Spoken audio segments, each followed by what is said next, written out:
ఆదిలాబాద్ జిల్లాలో సీఎం రేవంత్ పర్యటన నేపథ్యంలో మంత్రి సీతక్క ఏర్పాట్లను పరిశీలిస్తున్నారు. మంత్రి మనకు అందుబాటులో మేడం చెప్పండి, ఎట్లాంటి ఏర్పాట్లు చేశారు, ఎక్కడికి వస్తారు?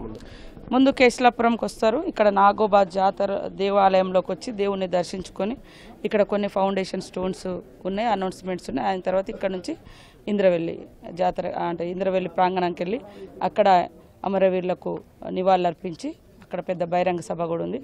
అక్కడ కూడా గతంలో స్మృతివనంగా చేస్తామని ప్రకటించడం జరిగింది దళిత గిరిజన దండోరలో. ఆ ప్రకారంగా అక్కడి నుంచే మళ్ళీ మొదటి బహిరంగ సభను కూడా ఏర్పాటు చేస్తాం. ఆదిలాబాద్ వెనుకబడిన ప్రాంతం, ఇక్కడికి వచ్చి ఏమైనా హామీలు ఇస్తారా? ఇచ్చిన హామీలు ఏమైనా నెరవేర్చబోతున్నారా? 6 గ్యారెంటీల్లో 2 గ్యారెంటీలు ఇక్కడ ప్రకటిస్తారని అంటున్నారు, నిజమేనా?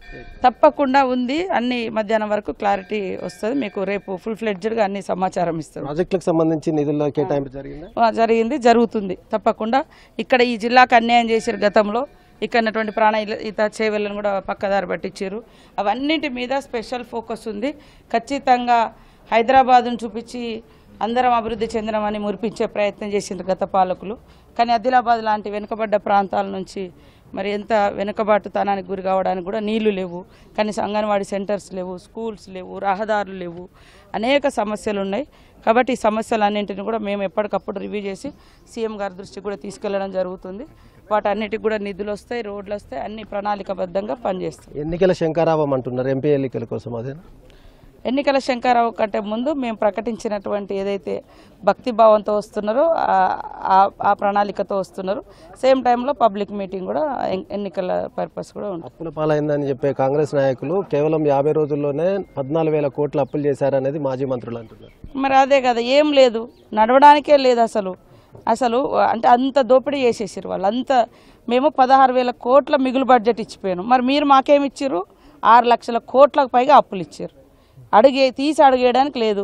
మేమేమన్నా సొంత కట్టడాలు ఏమైనా కట్టినామా, లేకుంటే ప్రగతి భవన్ల పేరుతోటి రాజదర్బార్లు కట్టినామా? ఏం కట్టినామా? అప్పు తీసుకొని జీతాలు ఇవ్వడానికే సరిపోతలేవు. అందుకోసం మీరు కూడా అర్థం చేసుకోవాలి. వాళ్ళు ఆ మాటలు అంటున్నారు. మేము ఇచ్చేటప్పుడు 16,000 కోట్ల మిగులు బడ్జెట్ ఇచ్చినాం, మీరు మాకు ఇచ్చేటప్పుడు 6 లక్షల కోట్లకు పైగా అప్పుల ఖజానా మాకు ఇచ్చారు. దానికి దీనికి ప్రజలు తేడా చూడాలి. జై తెలంగాణ నినాదమే లేకుండా పోయింది కాంగ్రెస్ అధికారంలోకి వస్తాయని అంటున్నారు. అంటే ఎందుకన్నారు? అందరం తెలంగాణలే.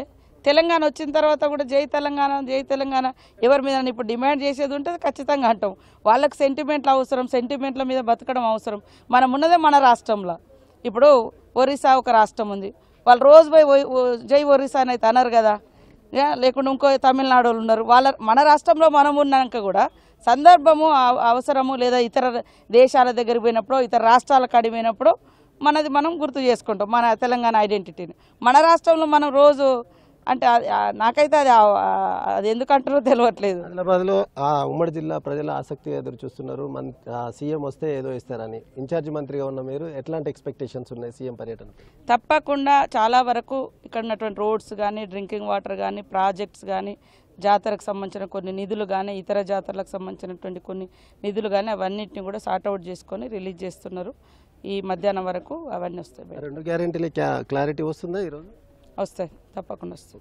Thank you. మొత్తానికైతే ఇక్కడ నుంచి 2 గ్యారెంటీలను ప్రకటించే దానిపైన క్లారిటీ వస్తుంది. ఆదిలాబాద్ ఉమ్మడి జిల్లాకు ఇచ్చిన హామీలు నెరవేర్చడం కోసం, అదేవిధంగా ఆదిలాబాద్ జిల్లా ప్రజలు ఆసక్తిగా ఎదురు చూస్తున్న నేపథ్యంలో నిధుల కేటాయింపు, దానికి సంబంధించిన ప్రకటనలు ఉంటాయని సీతక్క అయితే ఆశాభావం వ్యక్తం చేస్తున్నారు. కెమెరామెన్ సత్యంతో సారంగపల్లి NTV, నాగోబా నుంచి.